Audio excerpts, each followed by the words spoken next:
بسم اللہ الرحمن الرحیم۔ تمام تعریفیں اللہ کے لیے، درود اور سلام محمد کے لیے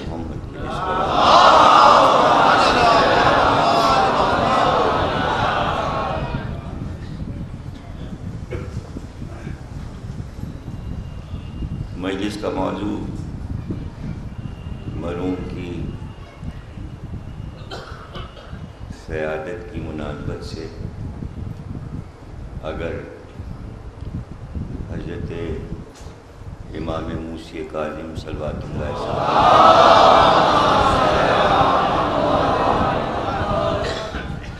قرار دے لیا جائے تو میرے خیال میں مناسب ہے،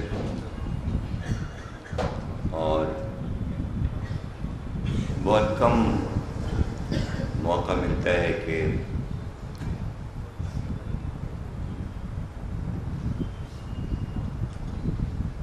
اس معصوم پر تقریر ہو۔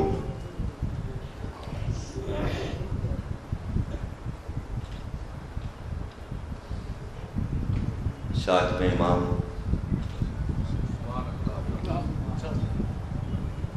زندگی قید خانے میں گزری، لیکن جب تک مدینے میں قیام رہا اور ظالموں سے نجات تھی، ابھی ظلم نہیں شروع ہوا تھا، تو قدرت کا یہ انتظام تھا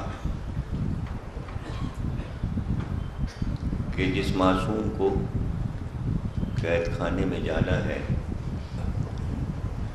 اپنے گھر سے جو جدا رہے گا۔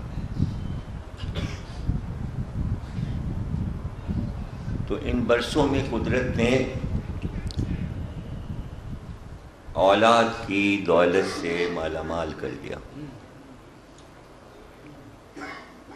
ضروری تھا تاکہ نسل دور تک پھیلے سادات کی، اور جتنی اولاد مولا علی کی تھی اتنی اولاد اللہ نے آپ کو بھی عطا کی۔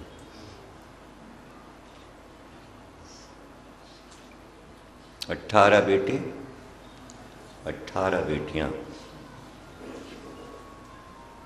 کاظمی سادات پوری دنیا میں پھیل گئے، اور ہندوستان میں سادات کاظمی کی آمد سب سے پہلے شروع ہوئی، اور سب سادات پہاڑی علاقوں سے کشمیر کی طرف آئے، اور کشمیر سے پورے ہندوستان میں کاظمی سادات پھیل گئے۔ بے شمار مزار صوفیہ کرام کے ہندوستان سے پنجاب اور سندھ، ملتان پائے جاتے ہیں، جو بہت ہی اولوالعزم اولیاء میں شمار ہوتے ہیں، سب کاظمی۔ اسلام آباد میں مزار ہے بر امام، وہ بھی کاظمی سادات۔ شاہ چند چراغ راول پنڈی میں بہت بڑا سینٹر ہے، مزار ہے، وہ بھی کاظمی سید۔ ڈیجی خان میں ایک سخی سرور کے نام سے مزار ہے، وہاں کا معجزہ ہے کہ پانی سیلاب کی طرح آتا ہے، لیکن روضے کی چاروں طرف طواف کر کے چلا جاتا ہے، روضے پہ نہیں چڑھتا۔ وہ بھی وہاں والے تو کہتے ہیں کہ امام کے فرزندوں میں سے ایک فرزند تھے، لیکن میرے خیال میں آگے کی نسل میں ہیں، ساتویں امام کی۔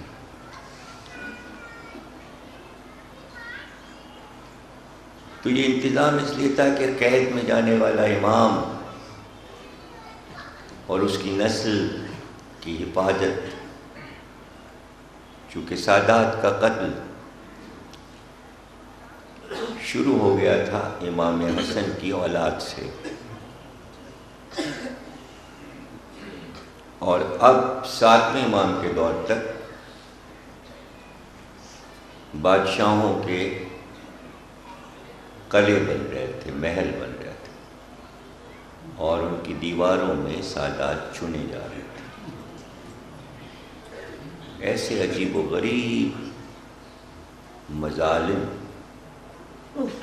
جو سادات کے ساتھ بھی دنیا میں کہیں سننے میں نہیں آئے۔ عجیب عجیب طریقے سوچتی تھیں شاہیاں اور بادشاہیاں کہ سادات کو کیسے ماریں، کیسے قتل کریں۔ جس طرح عراق سے اور عرب سے سادات نکلے، موسوی سادات، تو آپ یہ سمجھیے کہ مشکل منزل آ گئی امام رضا کے زمانے میں کہ ولیعہد بھی بنائے گئے، اور ولیعہد بنانے والے نے دشمنی کی، کھلی دشمنی کی۔ تو شاہی خاندان کے تمام افراد یہ چاہتے تھے کہ نسل کو مٹا دیا جائے۔ تو اب امام رضا کی اولاد کے لیے بہت مشکل ہو گیا جان بچانا۔ حد یہ کہ جو غلام بھی تھے امام کے، تو وہ سمجھتے تھے کہ ان غلاموں کو بھی بہت سے راز امامت کے معلوم ہے، ان کو بھی قتل کر دو، یہ بیان کریں گے، لوگ متاثر ہوں گے اور اہل بیت کے چاہنے والے بن جائیں گے۔ تو خاص غلام سے امام نے ابو سلط سے کہا تھا چھپ جانا، خواجہ مراد سے کہا تھا پہاڑیوں میں چھپ جانا، اگر تم مار ڈالے گئے تو دنیا کو پتہ نہیں چلے گا میری شہادت کیسے ہوئی، اور یہ بتانا ضروری ہے میری اولاد کو کہ شہادت کیسے ہوئی۔ تو اب پردہ غیب میں امام رضا کی اولاد چلی، جن کی وجہ سے وہ کاظمی اور شوذب صاحب تشریف فرما ہے رضوی، اور ننیال ان کا موسوی ہے، کاظمی موسوی ایک ہی، دونوں ایک ہی، موسی کاظمی سادات جی۔ تو اچھا ہے کہ کچھ گفتگو اس پر ہو جائے، اور آپ جس چیز کے منتظر ہیں کسی موڑ پر وہ سب بھی آ ہی جائے گا۔ ایک سلوات پڑھیے۔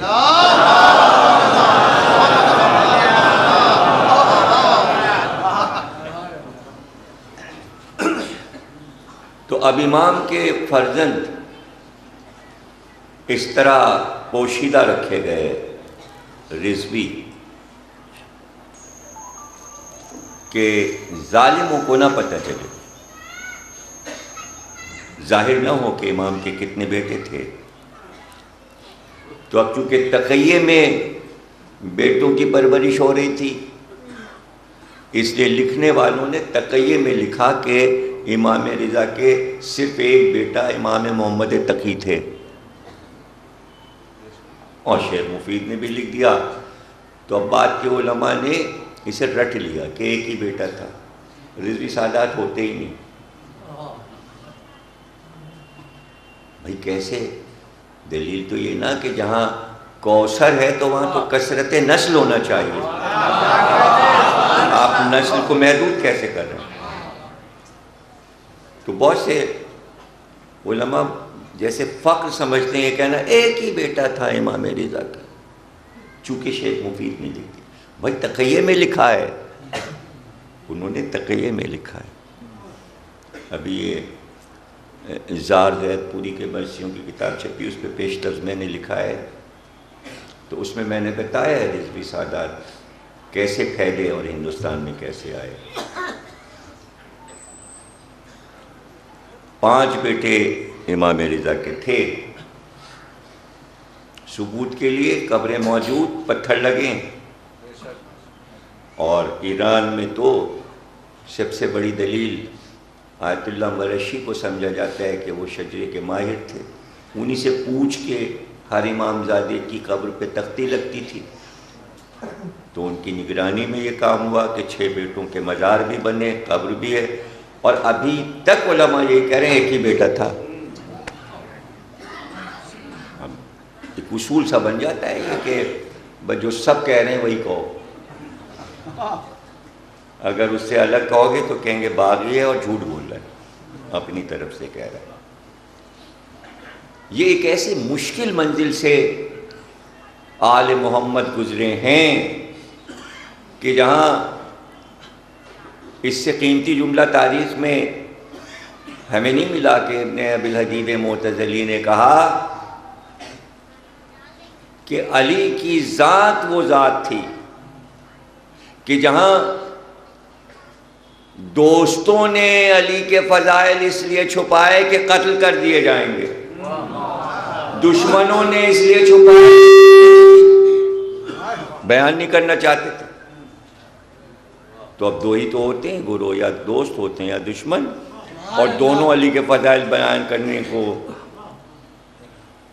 مجبور ہیں, بیان ہی نہیں کر رہے ہیں. تو کہتا ہے کہ اتنا زور کہ جہاں نہ دوست بیان کر سکے نہ دشمن, اس پر اتنے فضائل ہیں,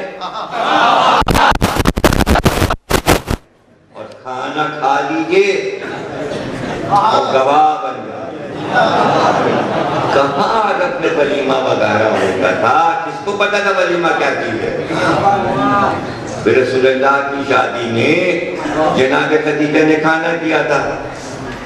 پہلی بار تاریخ میں ولیمہ آیا ہے عرب کی, وہ حضرت ابو طالب کے بعد جتنے تھے بھتیجے کی شادی میں گزری میں سب حلال کر کے 3 دن تک عربوں کو کھلایا. میرے بھتیجے کی شادی ہوئی ہے, میرے بھتیجے کی شادی ہوئی ہے. یہ ابو طالب نے اس لیے کیا تاکہ جن جن کے دلوں میں تمنائیں تھیں کہ محمد ہمارے داماد بنے, اور جتنے کے دلوں میں ابھی خواہش ہے وہ لکھ لیں کہ ولیمہ ایک ہی ہوگا, شادیاں بھلے ہی 12 ہو یا 14. بارات ایک بار گئی اور وہ خدیجہ کے گھر, سینہ ایک بار بندھا اور وہ خدیجہ نے بنوایا. ولیمہ ایک ہوا اور وہ ابو طالب نے کروایا. پھر تاریخ میں کسی کا ولیمہ نہیں ہوا, ہمیں تو نہیں ملتا. اگر کہیں سے بخاری مسلم وغیرہ ترمذی میں مل جائے تو بتا دیجئے گا. پھر اگر دوسرا ولیمہ تاریخی ہوا تو وہ علی کا ہوا جو رسول نے کروایا, وہ بھی 3 دن کا ہوا. تو جب سے ولیمہ ہونے لگا, اب اس میں نزاکت یہ ہے بھیا, غور کرنے والی بات یہ ہے کہ دنیا میں واحد ایک چیز ہے, ہر چیز میں آپ اپنے گواہ لا سکتے ہیں. عدالت کے مقدموں میں گواہ لانا مشکل کام نہیں ہے. فقہ میں لائیے, اسلامی قانون میں لائیے, عدالت میں لائیے, ہر جگہ 4 گواہ مل جائیں گے, ڈھونڈ لائیے. ایک چیز ایسی ہے جس کے 4 تو 4 گواہی نہیں, اور وہ ہے ولادت. دنیا کے ہر انسان کی ولادت کا گواہ ایک ہے کل, اور وہ بھی عورت, ماں. باپ گواہ بن ہی نہیں سکتا. ماں بتائے گی بیٹے کو یہ ہے تیرا باپ.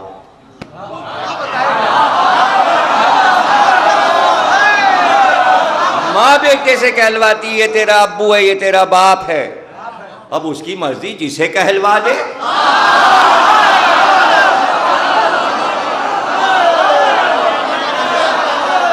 دوسرا تو کوئی گواہ ہے ہی نہیں کہ جو اس سے لڑے کہ تو غلط کہہ رہی ہے, میں بھی گواہ ہوں. ہے ہی نہیں کوئی معاشرے میں گواہ ہی نہیں. جو ماں فیصلہ کر دے ولیت کے بارے میں, فیصلہ ماں کا ہی ہوگا. ننیال ددیال میں کوئی گواہ نہیں ہے, کوئی گواہ نہیں. اور اسلام یہ کہہ رہا ہے 2 مرد گواہ ہوں اور 4 عورتیں ہوں. تو 4 عورتیں کہاں سے آئیں؟ 1 عورت ہے. تو کتنی ناقص گواہی دنیا کے ہر انسان کی ولدیت کی ہے. اس پہ اکڑا ہوا ہے انسان، اور اس پر اتنا غرور ہے کہ نہ 4 عورتیں گواہ ہیں نہ 2 عورتیں گواہ ہیں. تو اس ولادت کی عظمت کو انسانیت کے سامنے کیسے بڑھایا جاتا؟ اس لیے رسول نے کہا جو علی سے محبت کرے گا وہ حلالی ہے،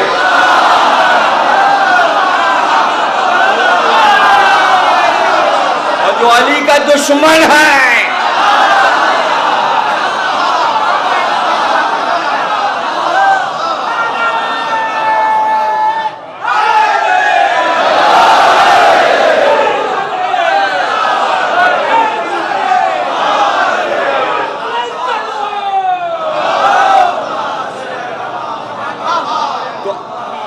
جس نے علی سے محبت کی اس کی ولادت کے 2 گواہ ہو گئے، ایک ماں اور ایک علی. اب جس نے علی کو چھوڑ دیا اور علی کی ولادت پہ بحث کی تو اس نے اپنی ولادت کے گواہ کو کھو دیا. اب اماں کیا کریں گی؟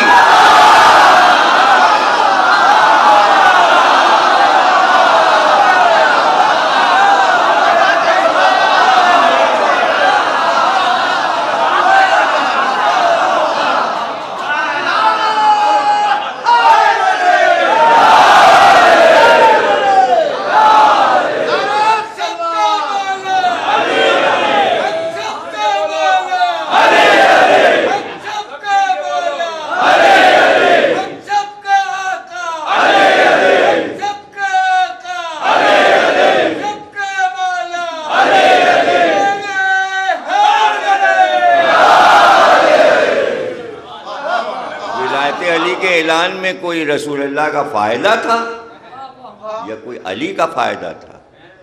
فائدہ تو انسانیت کا تھا. ولایت چھوڑنے والوں لوگ یہ سمجھتے ہیں کہ اگر ہم ولایت علی کا اقرار کریں گے تو علی کو کچھ فائدہ ہو جائے گا. کیا فائدہ ہو جائے گا؟ علی کو کیا فائدہ ہو جائے گا؟ اب وہ ولی ہیں، کوئی مانے یا نہ مانے، اور اس میں کسی دلیل کی ضرورت تھوڑی ہے. اللہ کو کوئی اللہ نہ مانے، اللہ ہے، وہ ہے. پوری دنیا نہ مانے ہے. رسول اللہ کو کوئی رسول نہ مانے ہیں. علی ولی ہیں، مانو یا نہ مانو. تمہارے ماننے نہ ماننے سے وہ ہاں نہیں تھوڑی ہو جائے گا. اب رہ گیا یہ بحث کرنا کہ اتنے فضائل بس انہی کے پڑھتے ہیں آپ. اچھا پھر کس کے پڑھیں؟ کسی کے اتنے ہوں تو تبھی تو پڑھیں نا. اور علی کے بھی کتنے ہیں؟ تھوڑے سے ہیں، اس پہ کلیجے پھٹ رہے ہیں. ابن ابی لذیذ معتزلی نے کہا دشمن نے بھی چھپایا، دوست نے بھی چھپایا، اور اس کے بعد اس نے کہا دنیا یہ سمجھی کہ ہم علی کو چھپا لیں گے، تو اس نے فوراً ایک خوبصورت سا جملہ لکھا کہ کیسے احمق لوگ ہیں، کہیں سورج کو ہتھیلی سے چھپایا جاتا ہے.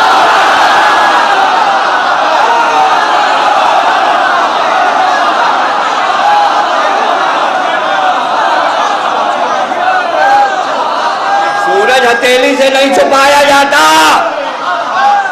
والشمس وضحاها والقمر اذا تلاها.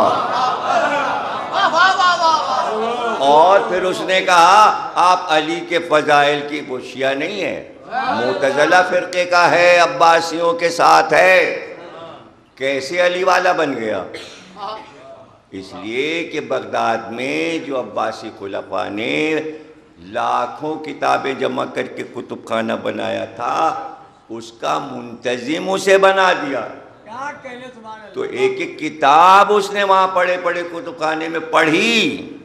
جب ساری کتابیں پڑھی اس نے کہا تو ہر کتاب میں تو علی موجود ہے. وہ نوٹ کرتا چلا گیا، وہ اس نے کتاب لکھ ڈالی. اس نے کہا بھئی دنیا میں سب سے بڑی کتاب نہج البلاغہ، اس کی شرح لکھوں گا.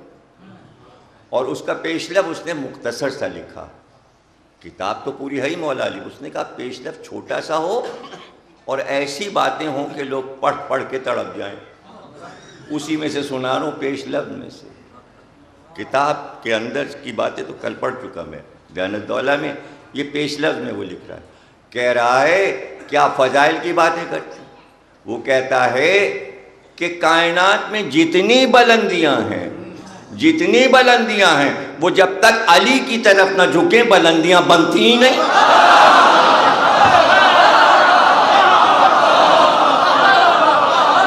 جب تک رجوع نہ کرے بلندی وہ بلندی نہیں رہتی. اور پھر اس نے گن کے بتا دیا کہ فلاں چیز کیسے بلند ہوئی.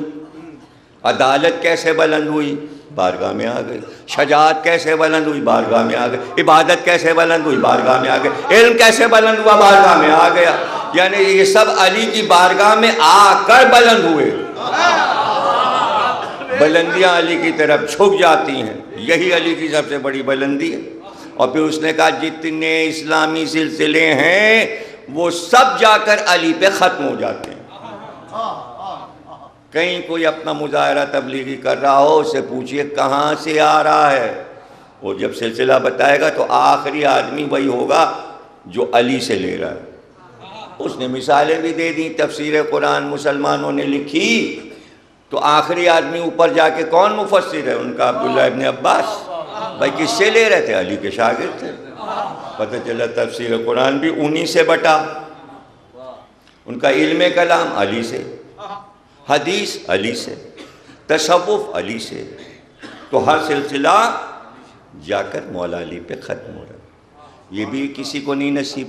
ابھی میں فضائل تھوڑی پڑھ رہا ہوں, ابھی تو میں ایک معتزلہ فرقے کے الفاظ بیان کر رہا ہوں.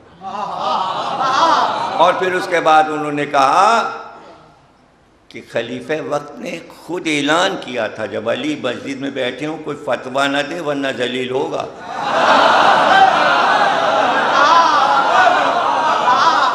یعنی علی کی موجودگی میں فتویٰ دینا حرام ہے.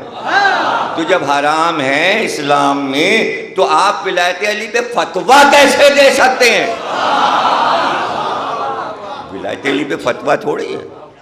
توحید پہ فتویٰ نہیں, عدل پہ فتویٰ نہیں, نبوت پہ فتویٰ نہیں, امامت پہ فتویٰ نہیں, قیامت پہ فتویٰ نہیں.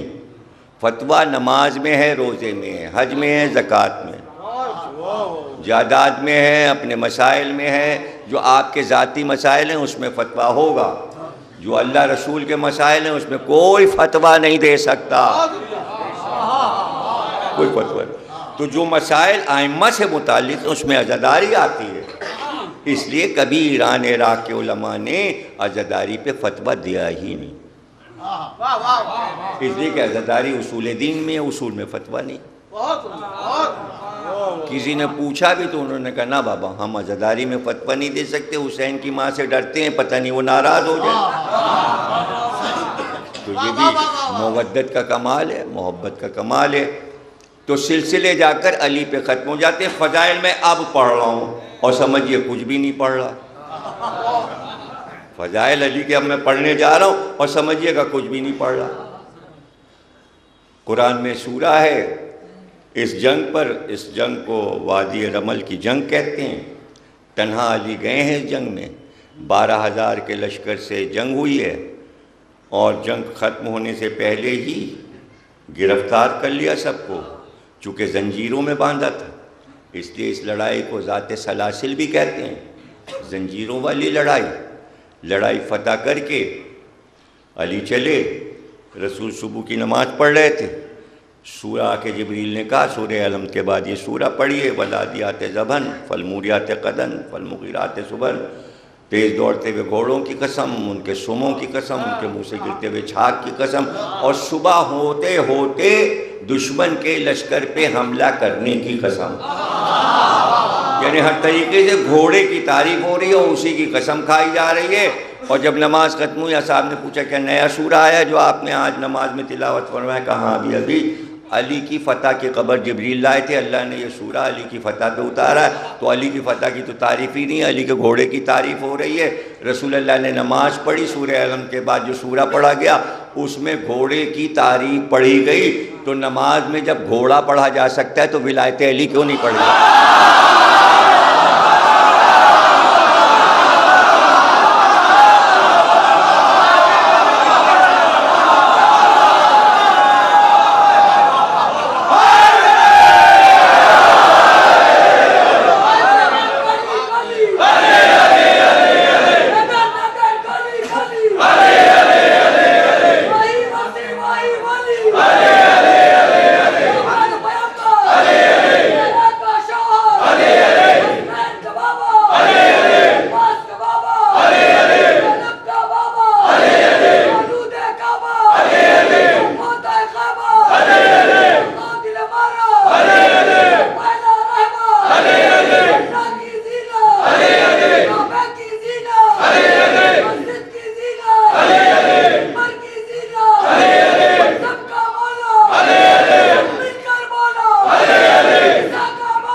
کہتے ہیں کہ یہ آپ کیا نیا یہ نکالا تشہد میں الحمد للہ پڑھا؟ ہر بھی نیا تھوڑی پڑھوا رہے، پرانا پڑھا جاتا تھا، لوگوں نے چھوڑ دیا تھا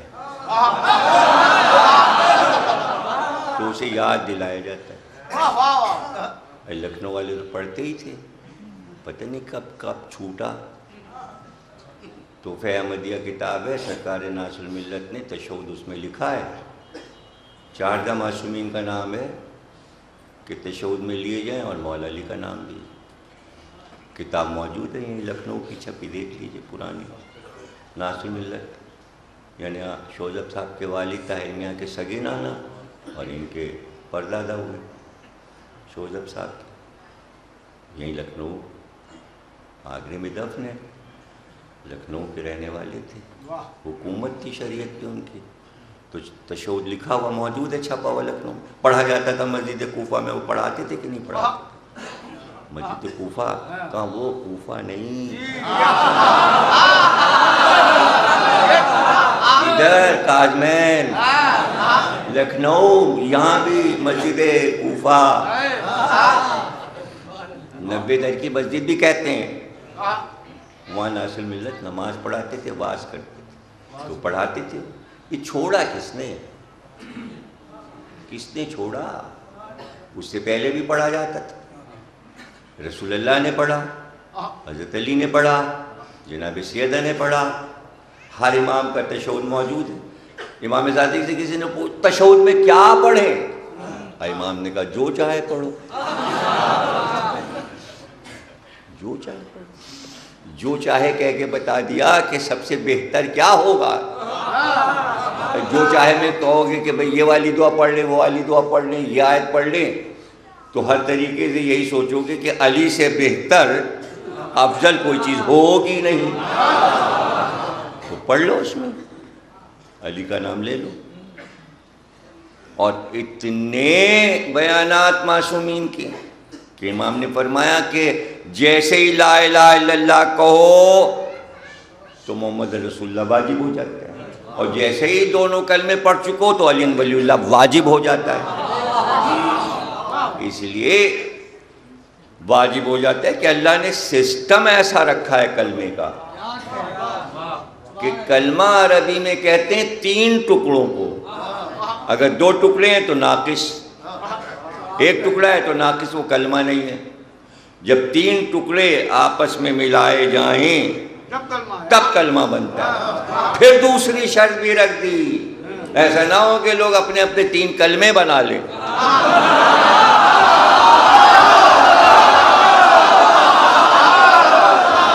اس لیے اس سے کڑی شرط رکھ دی کہ تینوں ٹکڑوں میں ایک بات مشترک ہو، جو پہلے میں ہو وہی دوسرے میں ہو وہی تیسرے میں ہو، وہ ہے کلمہ، اور وہ تین کے بغیر ہو نہیں سکتا۔ پہلا کلمہ اللہ، دوسرا رسول، تیسرا ولی۔ تو اب تینوں کو ایک کیجئے مشترک، تو کہیے اللہ اللہ، رسول اللہ، علی اللہ، مشترک ہو گیا، تینوں میں اللہ ہے۔ رسول اللہ ہو نہیں سکتا، علی اللہ ہو نہیں سکتے، اللہ اللہ ہے، تو یہ تو نہیں ہو سکتا۔ پھر ایسا کرو، اللہ رسول، رسول رسول، علی رسول، تینوں میں رسول آ گیا، مشترک ہو گئی بات، تینوں میں ایک ہی چیز آ گئی۔ اب چلیے آئیے کلمہ کیسے بنا؟ اللہ ولی، رسول ولی، علی ولی، ولی کی وجہ سے کلمہ بنا۔ اللہ رسول، رسول ولی، اللہ ولی، علی ولی۔ اب تینوں کلموں میں ولی آ گیا، تین ولی ضروری ہیں، تو کلمہ بن گیا۔ یہ ہے کلمہ۔ فرمایا فوراً پڑھو، واجب۔ اب بڑی لوگوں کو پریشانی، پہلے غیروں کو تھی، اب اپنوں کو بھی پریشانی ہو، بہت گھبرائے ہوئے پریشان رہتے ہیں، چہرے پہ ہمایاں اڑی، کیا ہے اور کہاں سے آ گیا اور کیا ہے؟ ابھی کہاں سے آ گیا کیا مطلب؟ کہاں سے آ گیا؟ علی ولی کی وجہ سے کلمہ بنا، بن ہی نہیں سکتا تھا، ہو ہی نہیں سکتا تھا۔ دعوت ذوالعشیرہ میں تو اعلان ہوگا نا، تو پہلے اللہ کا اعلان ہوگا، اور پھر رسول اللہ اپنا اعلان کریں گے، میں اللہ کا رسول ہوں۔ تو اس سے پہلے یہ پوچھ لیا مدد کون کرے گا؟ کہنا مشکل ہے اللہ اور اس کا رسول، تو پہلے تو مددگار تلاش کیا۔ تو علی نے اٹھ کے کہا میں وعدہ کرتا ہوں میں آپ کی نصرت کروں گا۔ جب مددگار مل گیا تب کہا اللہ ایک ہے، میں اس کا رسول ہوں اور یہ میرا ولی ہے۔ لوگوں کے سمجھ میں بات نہیں آتی کہ نہ توحید کا اعلان ہو سکتا تھا نہ رسالت کا، اگر علی کو مددگار رسول اللہ نہ بنا لیتے۔ اور اگر ایسا ہوتا بھائی میرے، تو آدم سے لے کر عیسیٰ تک ہر نبی یہ اعلان کرتا کہ اللہ کا کلمہ پڑھ کے میرا کلمہ پڑھا کرو۔ کہیں ہے تاریخ میں لکھا کہ آدم کے زمانے میں آدم کا کلمہ تھا، اور نوح کے دور میں نوح کا کلمہ تھا، اور ابراہیم کے دور میں ابراہیم کا کلمہ تھا، اور موسیٰ کے دور میں موسیٰ کا کلمہ تھا، اور عیسیٰ کے دور میں عیسیٰ کا کلمہ تھا؟ کلمہ تو ایجادی محمد کے زمانے میں ہوا، تو پہلے کیوں نہ کلمہ ہو گیا؟ اس لیے کہ کسی نبی کو علی ملا ہی نہیں، اس لیے کلمہ وجود ہی میں نہیں آیا۔ جب علی آ گئے تو کلمہ بن گیا، کلمہ بنا ہی علی کی وجہ سے۔ یہ کیا بحث کے اذان میں ہو کہ نہ ہو، تشہد میں ہو کہ نہ ہو؟ نہ ہو تو نہ ہو، نہ پڑھیے، تو اس سے علی کا کیا بگڑ جائے گا؟ سب کہنا چھوڑ دیں، اذان میں بھی نہ کہیں، تشہد میں بھی نہ کہیں، اور نہ پکاریں علی مدد، تو اس سے کیا ہوگا؟ اس سے کیا ہو جائے گا؟ جنگ ختم ہو گئی، مولا علی چلے، رسول اللہ کو پتہ چلا علی آ رہے ہیں جنگ فتح کر کے، اور گھوڑے پہ سوار ہیں، وہی گھوڑا جس کا قصیدہ قرآن نماز میں پڑھ چکا، اس پہ سوار ہیں۔ آپ نے کہا ہم استقبال کو چلیں گے علی کی، پیچھے پیچھے پورا جلوس چلا، آگے رسول سرحد مدینہ پہ استقبال کریں گے۔ دیکھا علی آ گئے، علی نے دیکھا رسول آ رہے ہیں تو گھوڑے سے اترنے لگے احترام کے لیے۔ رسول اللہ دوڑے اور فوراً ایک ہاتھ سے لجام فرس کو تھاما، دوسرے ہاتھ سے رکاب کو پکڑ کے کہا اترنا نہیں، اترنا نہیں۔ اور اسی طرح لجام کو پکڑے ہوئے اور علی کے بازو کو پکڑے ہوئے گھوڑے کو لے کر آگے چلے۔ اب گھوڑا آگے، رسول گھوڑے کی لجام پکڑے اور پورا جلوس ذوالجناح کے پیچھے۔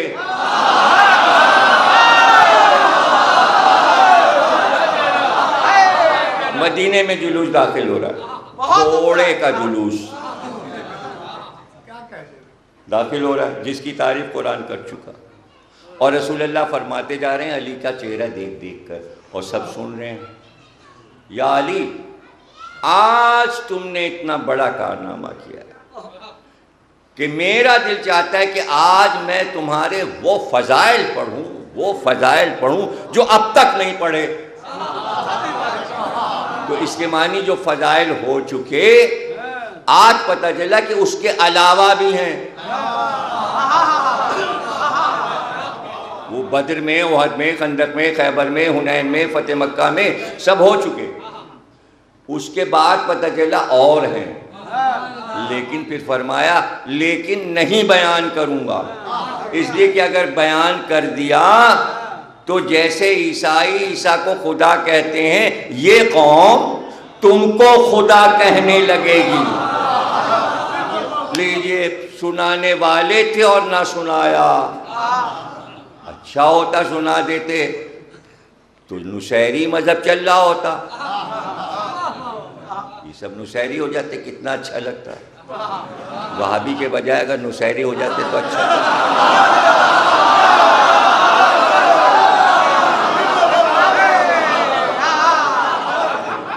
ارے تو سب غیب میں چلے گئے، چھپا لیا فضائل، تو اگر وہ بیان کر دیتے تو کیا کیا ہوتا، تو پھر آپ کیا کرتے؟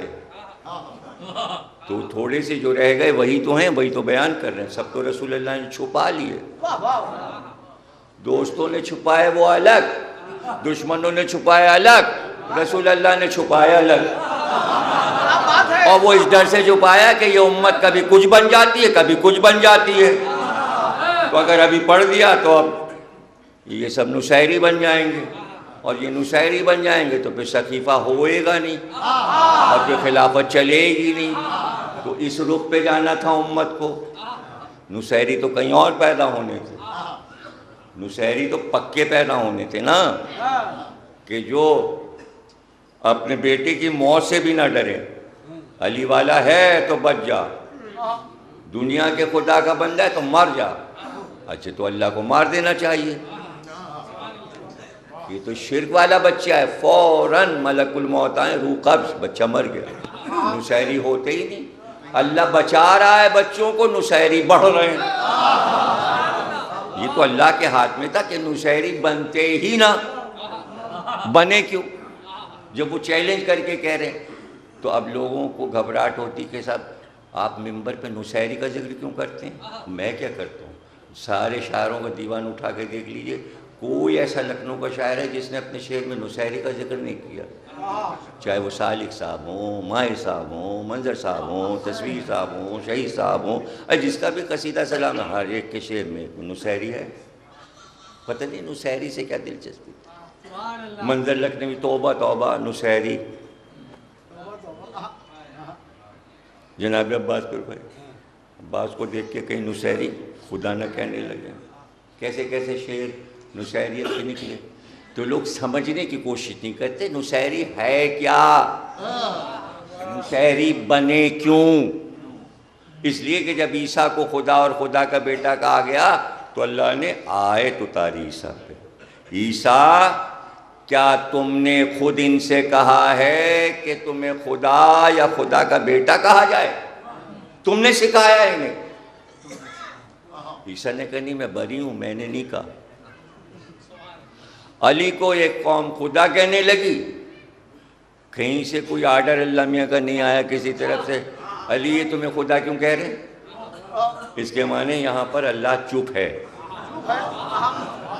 اور اس میں کوئی رموز الہی ہے، وہی تو بتانا چاہ رہا ہوں، خواہ مخواہ لوگ برا مانتے ہیں نصیری کا نام لے لیا، سمجھتے ہیں جیسے نصیری کا نام لینے سے کوئی شرک ہو جاتا ہے، ڈرتے ہیں لوگ، نہیں بھائی نصیری کا ذکر نہیں کیجئے شرک کرتا ہے، ارے بھائی ذکر کیجئے، اس لیے کہ 70 برس علی پہ تبرہ ہوا، گالیاں دی گئیں، اس کا جواب بتائیے کیا ہے؟ اس کا کیا جواب ہے؟ یہ جواب نہیں ہے، یہ چھوٹا جواب ہے کہ اگر اس کو آپ نے پلٹ کے اس پہ تبرہ کر دیا، یہ چھوٹا جواب ہے، جواب یہ ہے کہ جس کو تو گالی کہلوا رہا ہے وہ تو ایک قوم کی نظر میں خدا ہے، تو بھائی عرب میں نہیں نصیری پیدا ہوئے، عراق میں نہیں پیدا ہوئے، ایران میں نہیں پیدا ہوئے، کہاں پیدا ہوئے؟ شام میں، جو معاویہ کا دارالحکومت ہے، جہاں تبرہ ہو رہا تھا نصیری وہاں پیدا ہوا۔ اب تبرہ کرنے والے تو فنا ہو گئے، نصیری موجود ہے اور وہی مرد بنا ہوا ہے بشار الاسد۔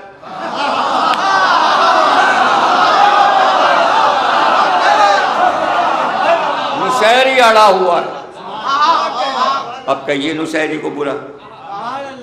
محافظ ہے علی کی بیٹی کے روضے کا، جناب سکینہ کے روضے کا، زیارتوں کا، جمع ہوا ہے بڑی بڑی طاقتوں کے سامنے، یہ ہے نصیری۔ نصیری ٹھیک ہے بھائی، بری چیز ہے، فقہ میں، اصول میں، شریعت میں بہت سے فرقے ہیں، کس کس سے ناراض ہو جائیں گے، اور کیا کیا عقائد ہیں، 72 ہیں، 72 فرقے ہیں، تو ہم کس کس سے ناراض ہوں اور کیوں بحث کریں آپ کیوں بن گئے اور کہاں سے آ گئے؟ وہ ہم ہی کو کہے چلے جا رہے ہیں آپ کافر ہو، تو ہم ان سے کیا بحث کریں؟ وہ تو سب 72 کے 72 مل کے ہمارے ہی پیچھے پڑے ہوئے، ہم ایک اکیلے 72 سے کہاں لڑیں بابا؟ جھگڑا تو کربلا میں ختم ہو گیا تھا کہ 72 کیوں آئے کربلا میں؟ اس لیے آئے کہ ایک ایک حسین کا ساتھی ایک ایک فرقے کا راستہ بن کر کے کہے سب راستے کربلا میں 72 کے 72 بند ہو گئے، ہم کھڑے ہیں، ایک راستہ کھلا ہے جو حسین کا راستہ ہے۔ کربلا والوں نے 72 فرقوں کے راستے بند کر دیے۔ اب تو وہی ہے آپ پہ جو حسینی ہے، اس لیے کہ یہاں تو بڑا مزہ ہو گیا نا، آپ ادھر ہیں یا ادھر؟ اس سے پہلے میں جھگڑا تھا، بھائی ادھر بھی ہو سکتے ہیں اور ادھر بھی ہو سکتے ہیں، بھائی ادھر بھی ہو سکتے ہیں، ہاں یہ بھی رضی اللہ، ہاں وہ بھی رضی اللہ، ہاں وہ بھی رضی اللہ۔ اور یہاں کیا ہوگا؟ یہاں تو کچھ ہو ہی نہیں سکتا، یا ادھر جائیے یا ادھر آئیے، ادھر جائیے یا ادھر آئیے۔ اس لیے حسین نے ایسا دروازہ کھول دیا کہ کربلا ہو کر پورا اسلام جا رہا ہے، اور کربلا اس لیے ہے کہ ولایت علی کی حقانیت منوائی جائے۔ کربلا ہوئی ہے ولایت علی پر، وہ کہہ رہے ہیں نہیں بھائی نماز کے لیے امام حسین نے جان دی، ارے مولا علی نے ولایت علی کے لیے جان دی، اور اینڈ ہو رہا ہے، یعنی کربلا کا جو آخری منظرنامہ ہے حاصل وہ یہ کہ سرکار کے عمر سعد کے خیمے میں رکھا گیا، مصائب نہیں پڑھ رہا، فضائل پڑھ رہا ہوں، اور عمر سعد اب نماز پڑھنے لگا اور سب پڑھا رہا نماز، اور جب تشہد پڑھا اور رسول کا نام آیا تو اس کے فوراً بعد کہیں سے علی ولی اللہ کی آواز آئی، ادھر ادھر دیکھا تو سر حسین سے آواز آ رہی تھی کہ تشہد مکمل یہ ہے، بغیر علی ولی اللہ کے تشہد نہیں ہے۔ یہ ہے عاشور، یہ ہے کربلا۔ اب یہ سب چیزیں نہ پڑھیں لوگ اور چھپا لیں تو ہم کیا کریں؟ تو پھر دوست تو فضائل چھپاتے آئے ہیں۔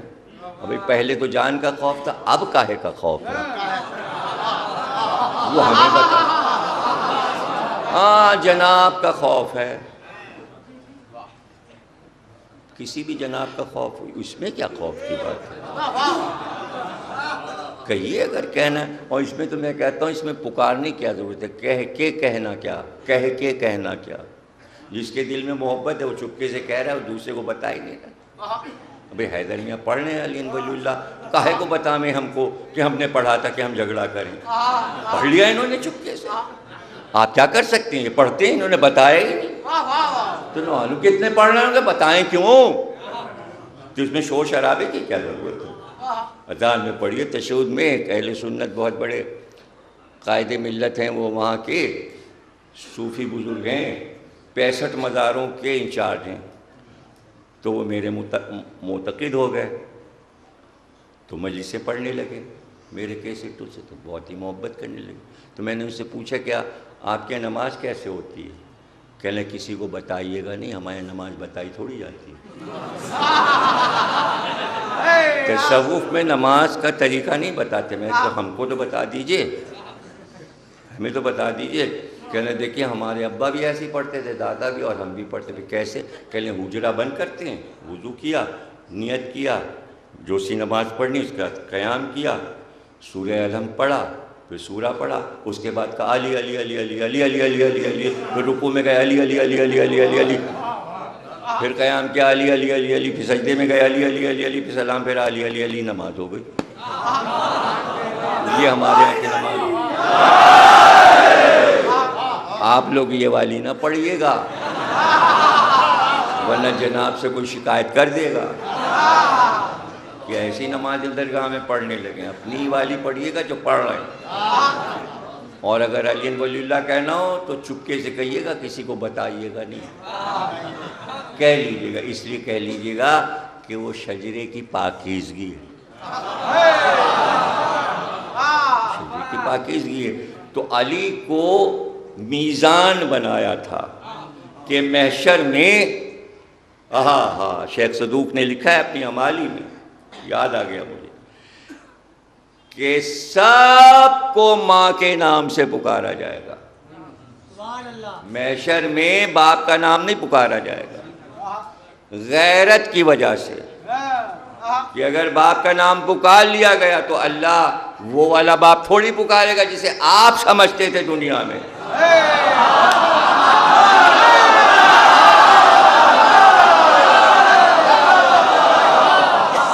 ستار ہے، ستار، پردہ پوش، عیبوں پہ پردہ ڈالنے والا، اس لیے اس نے کہا ساری انسانیت کو ہم ماں کے نام سے پکاریں گے۔ اور پھر امام رضا نے فرمایا مگر علی والے باپ کے نام سے پکاریں۔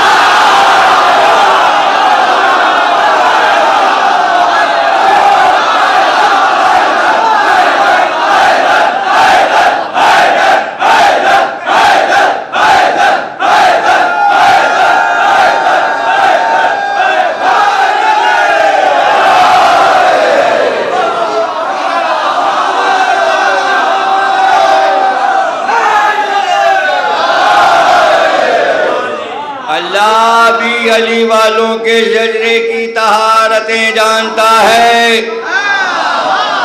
تو اب ہمارے شجرے کی گواہ ایک تو ماں ہو گئی، ایک علی ہو گئے، خود اللہ ہمارے شجرے کا گواہ۔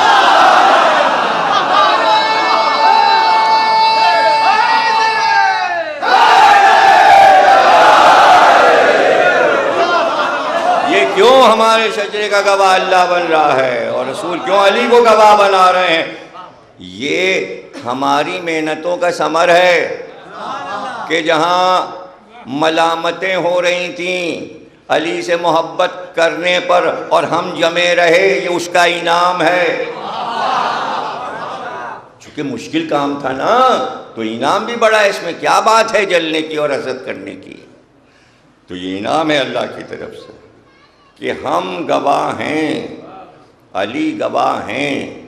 تو مشکل کیا تھی بھائی مشکل یہ تھی کہ زمانہ ایک فیشن کی طرح علی دشمنی کر رہا تھا، اور شروع کہاں سے ہو گئی؟ غدیر سے شروع ہو گئی۔ رسول اللہ آئے، 18 ذی الحجہ کو واقعہ ہوا غدیر کا، 2 دن ادھر رکھیے، 10 دن آخر کے مہینے کے رکھیے ذی الحجہ کے، اور اس کے بعد 1 مہینہ محرم کا، 28 دن سفر کے، تو 2 مہینے اور 10 دن سرکار دنیا میں رہے۔ 2 مہینے 10 دن 2 مہینے 10 دن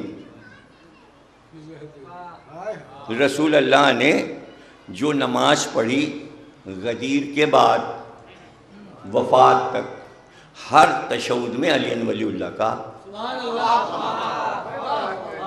بھئی حکم ہو چکا تھا، اگر نہ پڑھتے تو پہلے اللہ کہہ چکا تھا ہم نبوت چھین لیں گے۔ تو اب تو پڑھنا ہے، نماز میں پڑھنا ہے۔ تو اب سلمان بھی پڑھنے لگے، ابو ذر بھی پڑھنے لگے، مقداد بھی، عمار بھی۔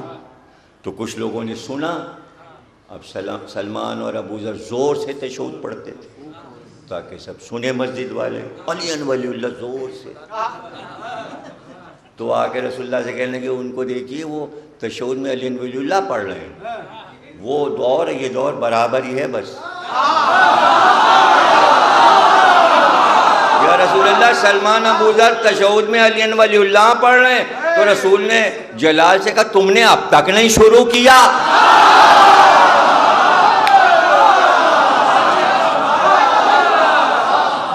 سب موجود ہے نا، اور پھر پوچھا جا رہا ہے یہ تشہد میں علی ولی اللہ کہاں سے آ گیا؟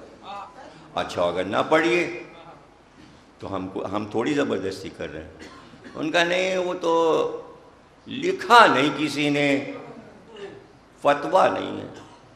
لیجیے اب اس کا کیا جواب ہے بھائی؟ اس کے پاس، ہمارے پاس تو اس کا کوئی جواب تھا نہیں، تو ہم نے ایک آسان سی بات بتا دی وہاں سب کو، مومنین کو اپنے شہر میں، کہ دیکھیے ایسا کیجئے کہ جب کوئی چیز سمجھ میں نہ آئے تو استخارہ دیکھا جاتا ہے، تو آپ استخارہ دیکھ لیجئے کہ تشہد میں علی ولی اللہ پڑھیں کہ نہ پڑھیں۔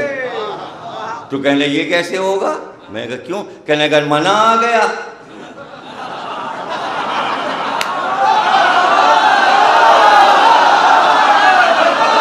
تو اب ڈر کے مارے استخارہ بھی نہیں دیکھ رہے ہیں، کہیں استخارہ شجرہ نہ بتا۔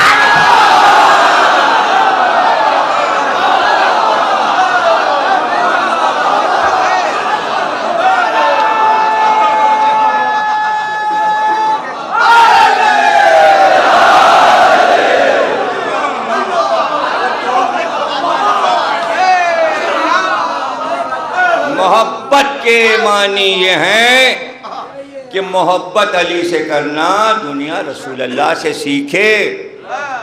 ذرا سا کسی نے علی پہ تنقید کی اور رسول کی تیوریوں پہ بل پڑ گئے، ناراض ہو گئے۔ اور عجیب بات آپ کو بتاؤں، کہیں کسی جگہ کوئی علی سے ناراض ہو جائے، کوئی ذرا سی علی کی غیبت کرے، رسول کے پاس سب محفوظ ہے، ایک ایک چیز محفوظ۔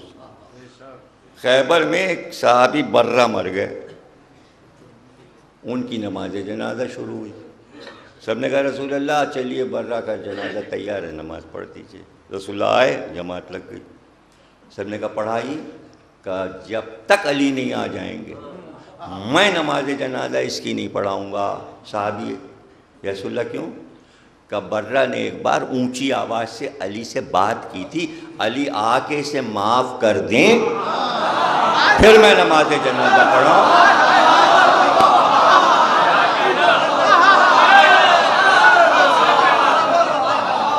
یعنی ہر لمحہ علی کے خلاف اگر کوئی کام ہو رہا ہے تو کسی نہ کسی موقع پر اس کا اظہار کر دیا، بلکہ حیوانات کی بھی ڈیوٹی اللہ نے لگا دی تھی۔ 2-3 صحابی مسجد سے نکلتے نماز پڑھ کے تو اپنا باتیں کرتے جاتے تھے، اور جیسے ہی ایک یہودی کے گھر کے سامنے پہنچے کتے نے ٹانگ پکڑی اور بھاگے، اور جب تک نظر آتے تھے کتا بھونکتا رہتا تھا۔ رسول اللہ سے آ کے کہا حضور نمازیوں کو پریشان کیا، حالانکہ سارے نمازیوں کو نہیں پریشان کیا تھا اس نے، چند کو پریشان کیا تھا، اگر نمازیوں کو اس کتے نے بڑا پریشان کیا ہے۔ رسول اللہ نے عبا پہنی، قبا پہنی، امامہ پہن، عصا لیا، اور وہاں یہودی گھر کے پاس پہنچے، کتا ادب سے دیکھ رہا ہے، نہ بھونک رہا ہے نہ کچھ، چونکہ رسول اللہ کے ساتھ گئے تھے تو وہ بھی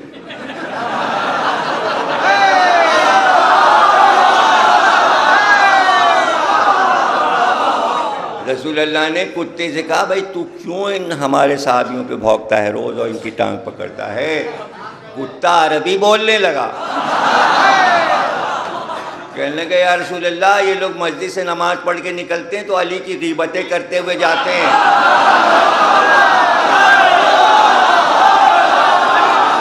تو علی نے کہا اب غیبتیں نہ کرنا ورنہ یہ چھوڑے گا نہیں۔ تو جو علی کی دشمنی کرتا ہے اس کے پیچھے کتے لگ جاتے ہیں۔ اچھا، کتے کی سوانح حیات میں یہ لکھا ہے، کتے کی سوانح حیات لوگوں نے لکھی ہے، سبحان اللہ، حیوان الحیات ایک کتاب ہے دمیری کی، تو اس میں کتے کے بارے میں سب کچھ لکھا ہوا ہے، گدھے کے بارے میں لکھا ہے، شیر کے بارے میں، ہر جانور کی سوانحیات لکھی انہوں نے۔ تو اس میں لکھا ہے 40 صفات کتے میں مومن کی ہوتی ہیں، جس میں سے ایک وفا بھی ہے، اور مالک سے چھین کے کھانا نہیں لیتا جب تک وہ کھا نہ لے، انتظار کرتا ہے، گھر کی حفاظت کرتا ہے، مالک کی حفاظت کرتا ہے، مالک کے دشمن کو پہچانتا ہے۔ اس میں ایک صفت یہ لکھی ہے کہ شرفا جتنے ہوتے ہیں انہیں دیکھ کے نہیں بھونکتا،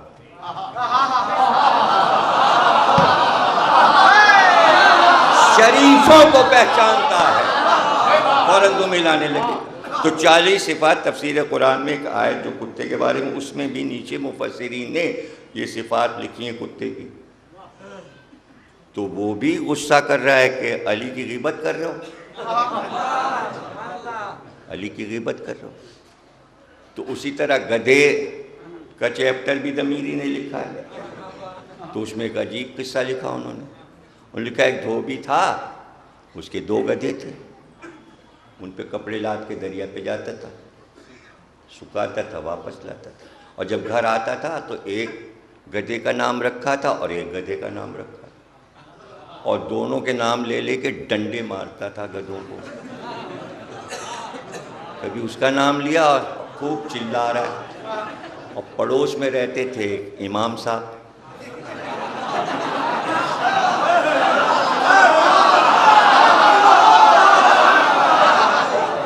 حیات الحیوان میں ضمیری نے لکھا، اہل سنت کی کتاب ہے، اور وہ سنتے رہتے تھے لوگ آ کے، شاید دیکھیے اس نے گدھوں کے نام کیا رکھے ہیں۔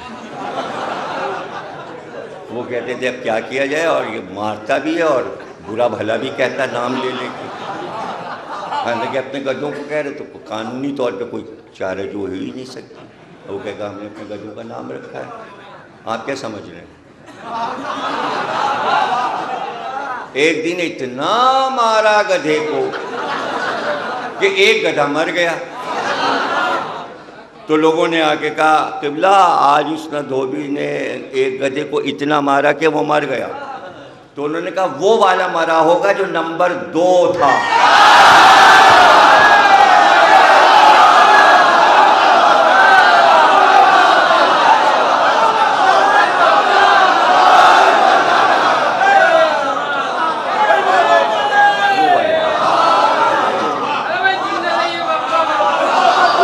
زیادہ ان لوگوں کو دشمنی ہے۔ کہنا اچھا یہ تو پہلی بار معلوم ہوا۔ وہ کہہ رہا ہے اس کو پتہ چلا۔ تو اب ظاہر ہے کہ یہ سب کچھ عرب والوں نے لطیفوں میں لکھ دیا، ہم کیا کریں بھائی؟ اب انہوں نے تو مزے کے لیے لکھا، چاہے وہ کتے کا قصہ ہو یا گدھے کا قصہ ہو۔ تو یہ تو انہوں نے آپ کے لیے تھوڑے سے چٹکلے لکھ دیے تاکہ آپ ہنس لیں، اور آپ کے کام آ گئے۔ طاہر میاں جدولی جب خوب جوش میں مجلس پڑھتے تھے تو بیچ میں 2-4 جملے ایسے خوبصورت کہتے تھے کہ آدمی حیران ہو جائے۔ تو کہتے تھے کہ بھائی علی کے فضائل لکھے ہی کس نے؟ سب تو دشمنی دشمنی دشمنی دشمنی کتابوں میں لکھی گئی۔ پھر اس کے بعد وہ کہتے تھے کہ لکھتے لکھتے دشمن علی اونگ جاتا ہے، اور ادھر اونگا اور ادھر کوئی ملک آیا اور کونی مار کے اسے گرایا، وہ ٹیں ہو گیا، پھر فرشتے نے فضائل لکھے اور بھاگ گیا۔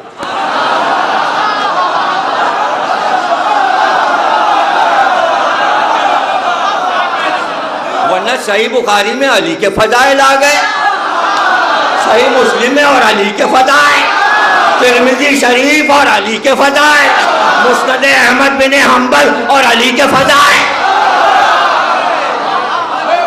لکھا گیا فرشتہ۔ اگر دوبارہ کتاب پڑھ لیتے تو پھر سے استخارہ کرتے کہ یہ نکال دیں کہ نہیں نکال دیں۔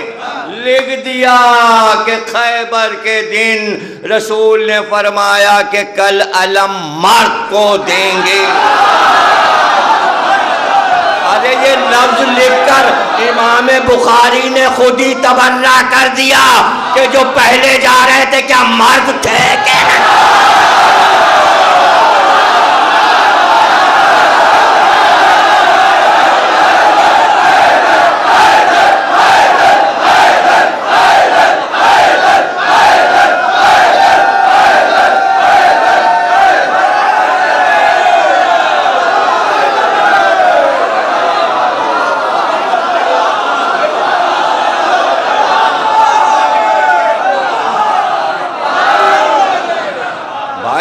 دیکھ لیجئے نا بھئی، جب آپ کہیں گے کہ فلاں کو ہم یہ چیز دیں گے تو اس کے اپوزٹ سوچا جائے گا. کل علم مرد کو دیں گے تو کیا اس سے پہلے عورتیں اٹھاتی تھیں؟ لفظ مرد نے، رجل مرد، جب تک یہ لفظ بخاری اور مسلم میں رکھا ہے، اس حدیث میں رکھا ہے، غور و فکر کرنے کی ضرورت ہے کہ کل علم مرد کو دیں گے. کرار غیر فرار، جو بھاگنے والا نہیں ہوگا، بڑھ بڑھ کے حملہ کرنے والا ہوگا. اللہ اور رسول اس سے محبت کرتے ہوں گے، وہ اللہ اور رسول سے محبت کرتا ہوگا اور اس کے دونوں ہاتھوں پر فتح دے گا. فتح تو ایک ہاتھ سے ہوتی ہے نا، سیدھے ہاتھ سے، دونوں ہاتھوں پہ فتح، دونوں ہاتھوں پہ. ایک ہاتھ میں ذوالفقار، ایک ہاتھ میں خیبر کا در، اور در اکھاڑ کر خندق جو بیچ میں، کہ مسلمان ادھر جا ہی نہیں سکتے قلعے میں، بیچ میں انہوں نے خندق گہری بنا لی تھی. دور سے ہی حسرت سے دیکھتے تھے، ارے سونے کا دروازہ، ارے سونا جڑا ہوا ہے، جا ہی نہیں سکتے. مولا علی نظریں دیکھ رہے تھے. تو ایک بار سب نے کہا رسول اللہ ذرا علی کو تو دیکھیے، ہاتھ پہ پورا در خیبر اٹھائیں. رسول اللہ نے کہا تم ہاتھ دیکھ رہے ہو، میں پیروں کو دیکھ رہا ہوں.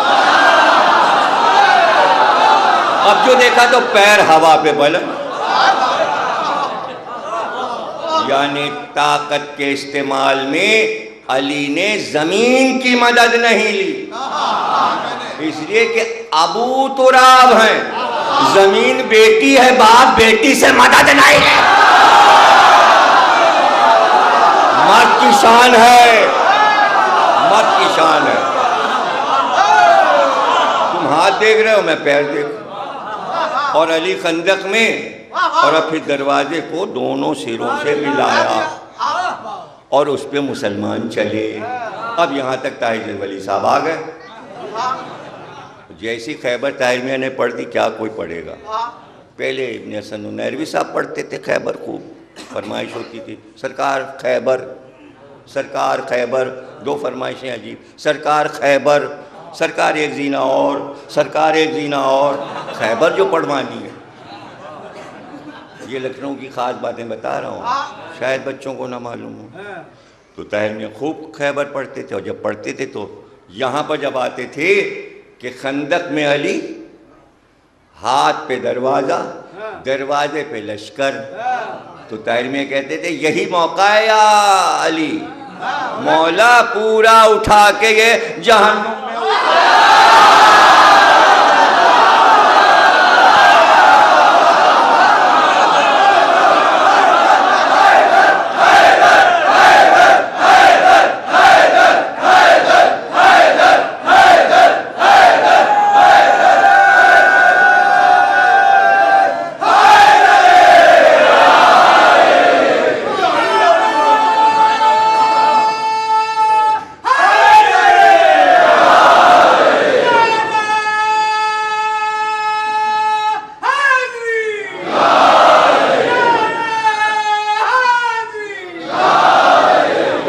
میں سمجھتا ہوں کہ اللہ نے علی کی ذات کے ذریعے لوگوں کے امتحان لیے. بڑے مرتبے تھے سب کے، عورت ہو یا مرد، ہوں گے مرتبے. امتحان لیا جائے گا ایمان کس درجے پر ہے، اور قیامت تک کے لیے انتظام کر دیا کہ اگر ایمان جانچنا ہے تو ایمان تولا کیسے جائے، ترازو تھوڑی ہے. اس لیے علی کو میزان بنا دیا، اس کا کتنا ایمان ہے، اس کا کتنا ایمان ہے، اس کا لا الہ سے ایمان نہیں ناپا جائے گا، محمد رسول اللہ سے نہیں، ذات علی سے پتہ چلے گا کتنا ہے، اور ہے بھی کہ نہیں. تو امت کا امتحان ہو رہا ہے نام علی سے کہ کتنا ایمان ہے.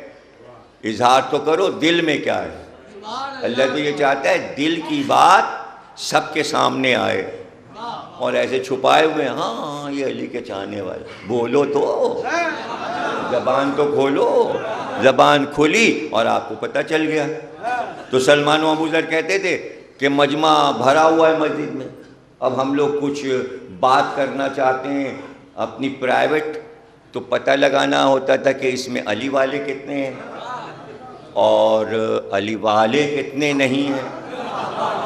تو سلمان بھی یہ کہتے ہیں, ابو ذر بھی یہ کہتے ہیں, مقداد, عمار سب نے بیان کیا کہ ہم لوگ یہ کرتے تھے آپس میں بیٹھ کے زور زور علی کے فضائل پڑھنے لگتے تھے. جیسے جیسے فضائل بیان کرتے تھے چہرے دیکھتے جاتے تھے, جس کے چہرے پہ خوشی ہوتی تھی ہم سمجھتے تھے یہ ہمارا ہے, جس کا چہرہ فخر ہونے لگتا تھا ہم سمجھ جاتے تھے اور ہم آرام سے فیصلہ کر لیتے تھے. اسی لیے جابر بن عبداللہ انصاری بوڑھے ہو گئے مگر عصا لے کے مسجد میں ہر وقت, اور ڈنڈے کو مار مار کے زمین پہ, ایک ایک ادھر نمازی بیٹھا اس کے پاس پہنچ گئے, ڈنڈا کھٹ سے مارا, ادھر نمازی ادھر نماز, اور ایک ہی جملہ کہتے تھے کیا بیٹھے باتیں کرو, جاؤ اپنے بچوں کی پرورش محبت علی پر کرو, ولایت علی پر کرو.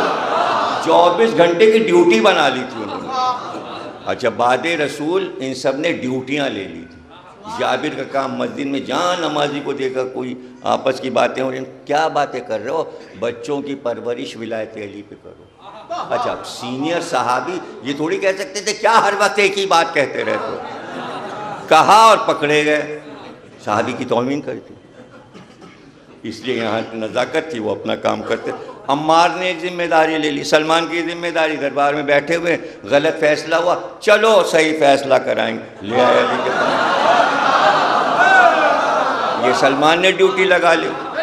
اب میری کتاب دیکھیے اصحاب امیر المومنین, خوب ضخیم سی ہے, موٹی, سارے صحابیوں کے حال میں نے لکھ دیے ہیں, وہاں چھپی تھی. جیسے ہی پائی علی عباس صاحب نے فوراً یہاں کا ایڈیشن نکالا, چونکہ میں نے 800 کی پاکستان میں رکھی تھی, انہوں نے 300 کی کر دی, اس لیے کہ 800 کی تھوڑی لکھنؤ والے خریدیں گے, وہ 800 کی 1200 کی ہو جائے گی, 200 تو وہاں سے آنے میں ٹکٹ لگے گا.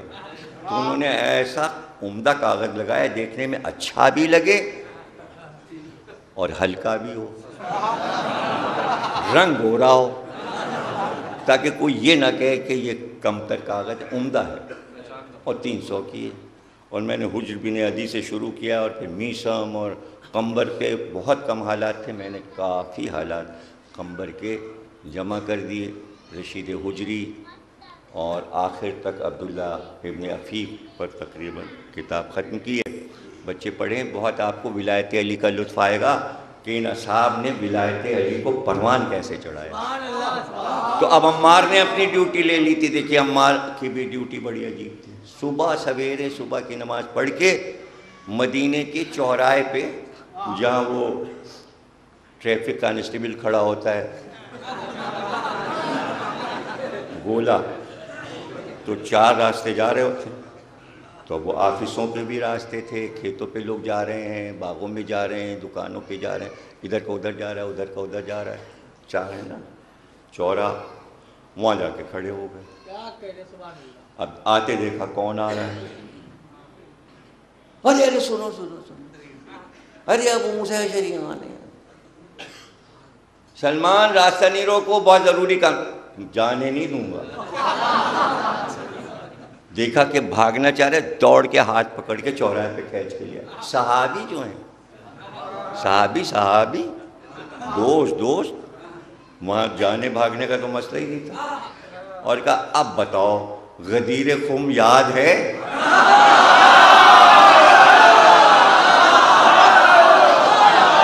مجھے پورا واقعہ سناؤ غدیر میں کیا ہوا تھا.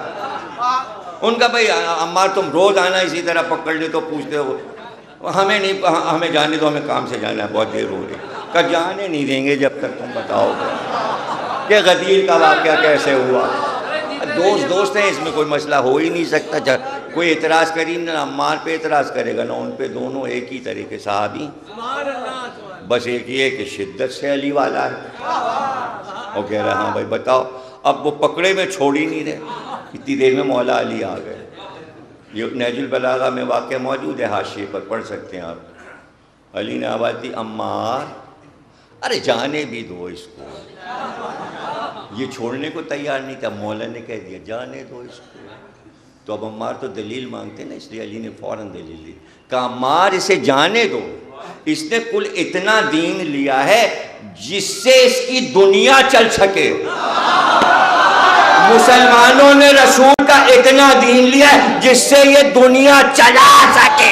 ہمارے پاس کل دین ہے, دنیا چلانے والا بھی اور عرش چلانے والا بھی.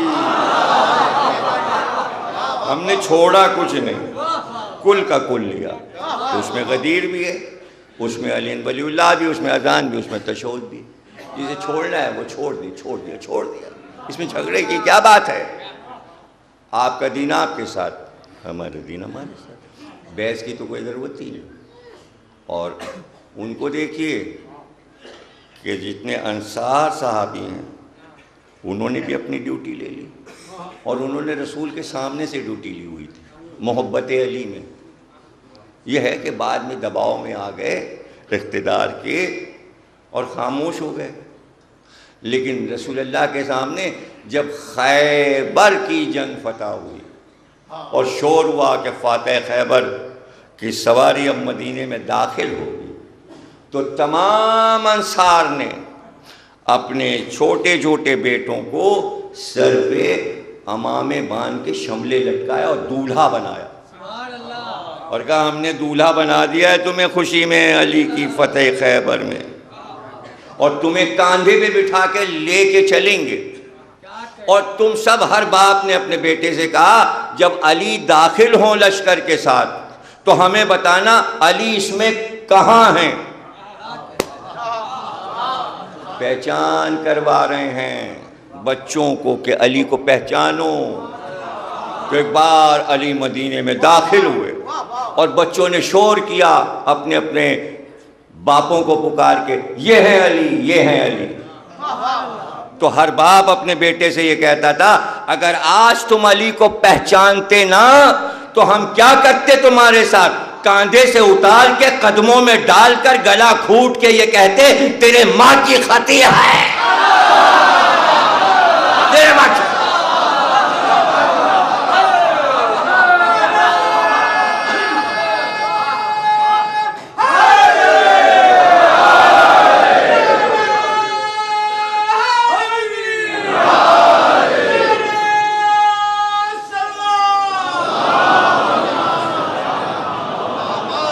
رسول اللہ کی بیعت جو ہوئی تھی تو سب نے بیعت کی تھی لا الہ الا اللہ محمد رسول اللہ. کچھ نے بیعت کی تھی لا الہ الا اللہ محمد رسول اللہ علی ولی اللہ. لیکن ایک اور طبقہ تھا, اس کی بیعت ان دونوں بیعتوں سے نرالی تھی. اس میں تھے سلمان, ابو ذر, عمار, مقداد, قنبر. اور ان کی بیعت جو تھی وہ اس طرح تھی لا الہ الا اللہ محمد رسول اللہ علی ولی اللہ. اور یا رسول اللہ, علی کی محبت میں, علی کے فضائل پڑھنے میں دنیا ہماری ملامت کرے گی, مخالفت کرے گی, ہم ملامت کرنے والوں سے ڈریں گے نہیں. یہ بیعت ہی نرالی تھی. اسی پہ تو علی کی بیعت میثم نے کی تھی, زبان کاٹی جائے گی. تو پوچھا کون کاٹے گا؟ تو علی نے کہا کہ بھئی خوش تو کر دیں میثم کو. کہا ایک ولد الزنا تیری زبان کاٹے گا. تو اب جملہ جو کہا ہے نا یہ میثم کو کہنا ہے. بھئی توجہ نہیں کر رہے آپ. میثم کو معلوم ہے زبان کٹے گی اور حاکم کے ڈر سے یہ والا جملہ نہ کہیں. کہنا واجب ہے اس لیے کہ زبان تو کٹنی ہے. تو ابن زیاد نے پوچھا کیا کہا تھا علی نے؟ میثم نے کہا علی نے کہا تھا ایک زناکار عورت کا بیٹا تیری زبان.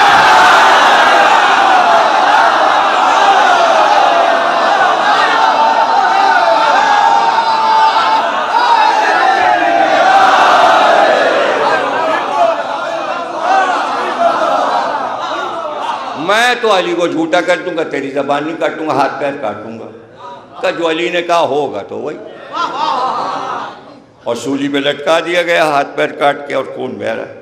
اب علی نے آواز دی کوفے والو جو فضائل رہ گئے تھے اگر سننا ہے لکھنا ہے تو آ جاؤ. مجمع دوڑ پڑا, فضائل بیان کرنے لگے. بھئی توجہ کیجئے گا, فضائل ہوتے تو غنیمت تھا, کہ فضائل تو سنو, ساتھ میں دشمنوں کی منقصد بھی تو سنو, وہ بھی لکھا رہے ہیں. یہ والی بات ابن حریث نے جا کے بتائی, اگر تو زبان نہیں کاٹے گا تو تیرے اجداد کا کچا چٹھا کھول رہے ہیں.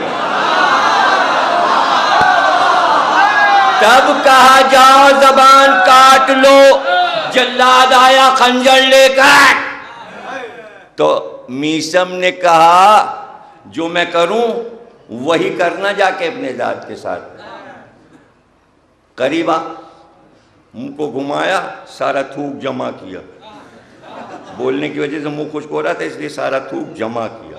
جب بہت سا ہو گیا تو جلاد کے منہ پہ تھوکا اور کہا اسی طرح جا کے تو ابن زیاد کے منہ پہ تھوک کے کہنا علی سچا ہے, تو کاذب ہے.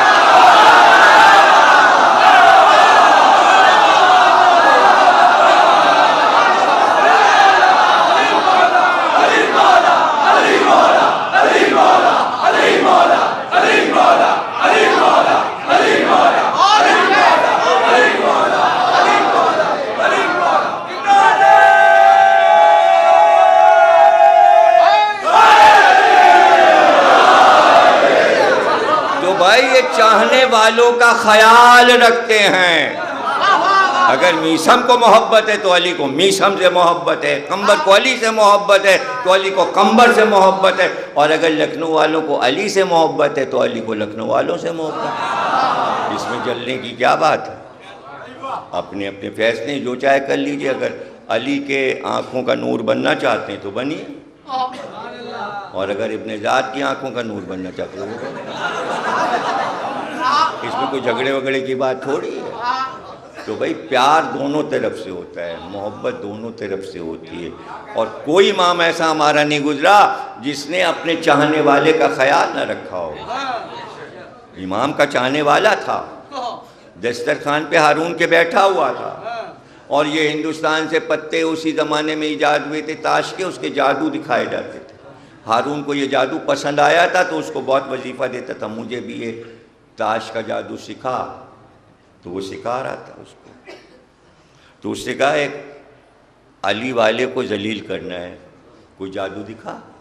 کہ پتلی پتلی روٹیاں پکا لے, جسے آپ چپاتی کہتے ہیں, پکا کے دسترخوان پہ رکھ لے. اس نے ہاتھ بڑھایا, ایک روٹی اڑا دی, پھر ہاتھ بڑھایا دوسری روٹی اڑا دی. جادو دکھا رہا تھا اور وہ بیچارہ خفیف ہو رہا تھا. امام دیکھ رہے تھے, قیدی بنے میں بلایا گیا ہے دربار. امام موسیٰ کاظم, چاہنے والے کی توہین ہو رہی, یہ کسی امام کو برداشت نہیں. ہارون کے پشت پہ تخت کے بڑا سا قالین تھا, اس پہ شیر بنا ہوا تھا. امام مڑے اور کہا اے مخلوق خدا, یہ تیرا شکار ہے. تصویر مجسم ہوئی, ایک شیر دہاڑتا ہوا ہارون کے تخت کے آگے کودا, جادوگر کو نگلا. امام نے اشارہ کیا واپس جا. مجسم پھر تصویر بن گئی. ہارون تو بے ہوش ہو چکا, جادوگر کھایا جا چکا, اور چاہنے والا خوش ہو رہا ہے کہ مولا نے کیسی امداد کی اور کیسی عزت بڑھائی. بس یہ یاد رکھیے گا, علی سے اگر آپ محبت کرتے ہیں تو علی آپ کی عزت بڑھاتے رہیں گے. ہمیشہ یاد رکھیے گا, عزت اسی دربار سے ملتی ہے. آپ بس محبت کرتے رہیے اور عزت پاتے رہیں, دین کی عزت بھی اور دنیا کی عزت بھی. جب ہوش آیا ہارون کو تو کہا کہ اس سے کہیں ادھر دیکھ نہیں رہا, اس سے کہیے میرا دوست واپس کر دے. امام نے کہا موسیٰ کے عصا نے سانپ کھانے کے بعد اگر واپس کر دیے ہوتے تو میں بھی اس سے کہتا کہ تیرے جادوگر کو واپس کر. اب وہ واپس نہیں آئے گا, گیا. تو جو تصویر کو شیر بنا دے, حالانکہ ہاتھوں میں ہتھکڑیاں ہوں. اللہ اکبر. شجاعت میں علی ہیں امام موسیٰ کاظم. اور حسد کا یہ عالم. زہر دے دو. ایک بار زہر دیا گیا, پتہ چل گیا, طبیب آ گیا دوسری بار. ایسا زہر بناؤ, یہ حکم ہے حکومت کا, ایسا زہر بناؤ کہ جو جسم کے کسی اعضاء سے پتہ نہ چلے کہ زہر دیا گیا. زہر کا پتہ جسم کے رنگ سے پتہ چل جاتا ہے, سبز ہو جاتا ہے, آنکھوں سے پتہ چل جاتا ہے. تو ایسا زہر بنایا اس نے کہ کہیں سے پتہ نہ چلے کہ زہر دیا گیا, اور زہر دے دیا گیا. کھجوروں میں ملا کے قید خانے میں کھانا بھیج دیا گیا. امام پر اثر ہوا. ہارون نے سب کو بلایا, قید خانے کا دروازہ کھلا, وزراء کو بلایا, طبیبوں کو بلایا, کہ دیکھو قیدی اپنی موت سے مر رہا ہے, دیکھ لو اپنی موت سے مر رہا ہے. یعنی چاہتے یہ الزام نہ آئے حکومت میں. جب طبیب قریب آئے تو امام نے دونوں ہاتھوں کی ہتھیلیاں طبیبوں کے سامنے کر دی. جیسے ہی طبیبوں کی نظر پڑی ہتھیلی پر جو سبز ہو رہی تھی تو چیخ کر کہا, قیدی کو تو زہر دیا گیا. بس عام ہو گئی بات کہ قیدی کو تو زہر دیا گیا. ایک رات امام تڑپے فرش زمین پر. فرش نہیں تھا, زمین. اور پھر حکم یہ تھا بازار سے مزدوروں کو بلا لاؤ, اور ایک لکڑی کے تختے پر لاش کو ڈال کر مزدوروں سے کہو بغداد کے پل پر جا کر پھینک آئیں. جسر بغداد پہ جا کے پھینک آؤ. پورے شہر میں منادی تھی کوئی اپنے گھر سے نہ نکلے, جنازے میں شریک نہ ہو. 4 مزدور لکڑی کے تختے پہ لاشا لیے. بغداد کا پل آج بھی ہے, جب لوگ زیارت کے لیے جاتے ہیں تو وہاں رکتے ہیں, اس پل پہ زیارت پڑھتے ہیں. بڑا گریہ ہوتا ہے. 1400 برس پہلے وہی پل, وہی جسر بغداد کا جس پہ جنازہ امام موسیٰ کاظم کا. رات آدھی گزری تھی کہ جب جنازہ بغداد کے پل پہ ڈالا. پل سے ہو کر جو گاؤں کے دکاندار آتے تھے وہ منڈی جاتے تھے, سبزیاں اور پھل لے کر, اونٹ گاڑیوں پر, گھوڑے گاڑیوں پر سامان لادے ہوئے اسی پل سے گزرتے تھے. اس دن عجیب اتفاق ہوا کہ سب کے جانور چلتے چلتے پل پر چڑھنے سے پہلے ہی رک گئے. تازیانے مارے, آگے کیوں نہیں بڑھتے, روز تو اسی راستے سے جاتے ہیں. کوئی جانور آگے نہیں بڑھ رہا, نہ اونٹ آگے بڑھ رہا ہے نہ گھوڑا آگے بڑھ رہا ہے. اپنی اپنی سواریوں سے اترے, کہا چل کے تو دیکھیں پل پہ ماجرا کیا ہے, یہ ہمارے جانور آگے کیوں نہیں بڑھتے. آگے بڑھے, دیکھا پل کے اوپر ایک لکڑی کے تختے پہ ایک لاشا پڑا ہے جس پہ کوئی چادر بھی نہیں ہے, بس ایک لاش ہے. چاروں طرف گھوم گھوم کے دیکھنے لگے. گاؤں سے لوگ آئے تھے, پتہ نہیں کس کا لاش ہے, کس غریب کی لاش پڑی ہے, کیسے پتہ لگائیں کہ یہ کس کا لاشا ہے. بس یہی وقت تھا جب وہ سوچ رہے تھے کہ جانے کس کا لاشا ہے کہ بغداد کی ایک گلی میں ایک حداد کے دروازے پر دستک ہوئی. سوتے سے اٹھا, دروازہ کھولا, دیکھا ایک بی بی سیاہ برقع پہنے دروازے پہ کھڑی ہیں. ہاتھ جوڑے کا, بی بی آپ کون ہیں اور مجھ سے کیا کام ہے, میں تو لوہار ہوں, حداد ہوں. کہا میرے سوال کا جواب دے. حداد نے کہا فرمائیے. کہ پچھلے سال تو حسین کے روضے پہ گیا تھا. کہاں گیا تھا؟ کہاں تو نے یہ منت مانی تھی کہ میں لاولد ہوں، میرے بیٹا ہوگا تو میں فاطمہ کی کسی اولاد کی خدمت کروں گا. کہاں یہ منت تو مانی. کہا تو بیٹا تے تیرے ہو گیا نا، منت پوری ہو گئی. کہاں؟ کہا تو اب تک تو نے فاطمہ کے کسی بیٹے کی خدمت نہیں کی. کہا بی بی یہ سب آپ کو کیسے معلوم ہے؟ کہا میں تو حسین کی ماں فاطمہ. جزاک اللہ. آپ سلامت رہیں، آپ کی عزاداری سلامت رہے. درگاہ باب الحوائج سلامت. 4 باب الحوائج ہیں ہمارے پاس.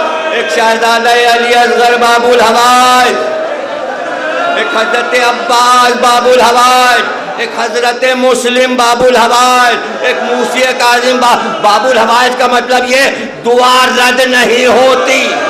شہادت سن رہے ہو، دعا مانگ لو. بس آخری جملے سنو. حداد نے کہا بی بی آپ بتائیے کیا خدمت ہے؟ کہ میرے ساتھ آ. کہتا ہے حداد شہزادی آگے آگے میں پیچھے پیچھے. ایک بار بغداد کے پل پر بی بی آئیں اور آ کر کہا حداد میں فاطمہ ہوں، یہ میرا بیٹا موسی کاظم ہے، اس کے ہاتھوں میں ہتھکڑیاں ہیں، اس کے پیروں میں بیڑیاں ہیں. میں نے تجھے اس لیے بلایا ہتھکڑیاں کاٹ دے، بیڑیاں کاٹ دے. اے شہزادی آپ نے بغداد کے پل پر اپنے ساتھ میں بیٹے کی ہتھکڑیاں کٹوا دی. ارے سید سجاد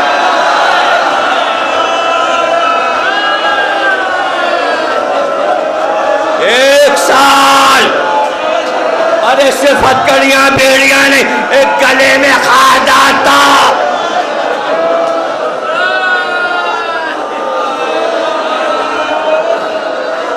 سپاہی بلانے آیا ہے، حاکم بلاتا ہے.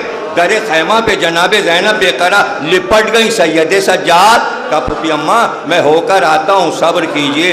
جتنی دیر سید سجاد نہیں آئے حضرت زینب بے قرار، میرا لال نہیں آیا، اب تک میرا لال نہیں آیا. اور جب واپس آئے کہا دیکھیے پھوپھی اماں ہتھکڑیاں بھی کٹ گئیں، بیڑیاں بھی کٹ گئیں، لیکن پھوپھی اماں یہ جو توق کٹا ہے ذرا دیکھیے تو بے اختیار چیخ مار کے جناب زینب کا بیٹا یہ تو سارا گوشت گل گیا، ہڈی نظر آ رہی ہے. 2 قیدی، ایک موسی کاظم، ایک سید سجاد. اللہ اکبر. تقریر ختم ہوئی. فاطمہ یہاں بھی تھیں، فاطمہ وہاں بھی تھیں. آ کر کہا دربان نے سید سجاد یہ سامنے والا درخت جو ہے اس پر ایک بی بی آ کر روتی ہے، یہ قید خانے کا دروازہ کھول کر کون بی بی تمہاری باہر چلی جاتی ہے؟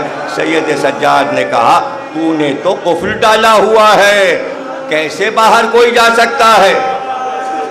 ہماری کوئی بی بی باہر نہیں جاتی. دربار نے کہا مجھے سزا بھی ہو سکتی ہے، اس لیے میں کہتا ہوں کہ وہ جو سامنے بی بی روز سر جھکا کر بال کھولے بیٹھ کے روتی ہے نا، اس کی آواز بالکل اس کی جیسی رونے کی آواز ہے. ایک بار حضرت زینب اٹھ کر کھڑی ہو گئیں. کہ دربان جب رات آئے اور اس درخت کے پاس وہ بی بی آئے تو دروازہ کھول دینا ذرا.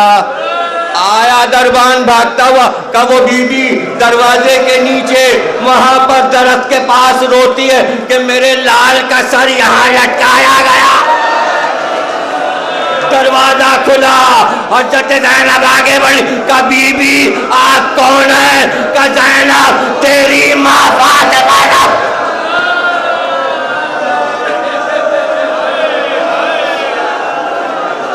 بار الہ اس عبادت کو قبول فرما، ہمیں کوئی غم نہ دینا سوا غم حسین کے ساتھ. ہمیں جو مر گئے اعلیٰ علیین میں ان کے درجات کو بلند فرما.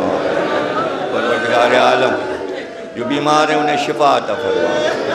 مرحوم جن کے اصال ثواب کی مجلس ہے ان کے لیے 1 بار سورہ اخلاص، 1 بار سورہ علم، 3 بار سورہ اخلاص پڑھ کر بخش دیجئے. پروردگار امام زمانہ کا ظہور فرما، تاجیل فرما. آخر میں ایک سورہ فاتحہ جناب خطیب الایمان شیر ہندوستان جناب طاہر الولی صاحب